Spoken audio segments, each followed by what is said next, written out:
රජු සහ ප්‍රඥාවන්ත ගෙමියා. මහා රාජ සභාවේදී ප්‍රශ්න හමුවෙන් නොසැලී ඒවා ජයග්‍රහණයට හරවන දක්ෂ පුද්ගලයෙකු පරීක්ෂා කිරීමට රජු තීරණය කළේය. මුළු රාජධානියේම ඇති වටිනාම වස්තුව පසුදා උදෑසන වන විට රැගෙන එන ලෙස රජු ඔහුට අණ කළේය. එම ගැමියා කලබලවීමට වෙනුමට දැඩි කල්පනාවක නිමග්නව තම ගම්මානය හරහා සංසුන්ව අවිද ගියේය.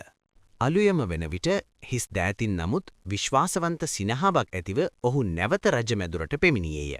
රජු ඉදිරියේ පෙනී සිටි ඔහු ඕනෑම රාජධානියක ඇති උතුම්ම වස්තුව රන් රිදී මුතුමැණික් නොව තම වැසියන්ගේ ලැදියාව සහ ආදරය බව පවසා සිටියේය.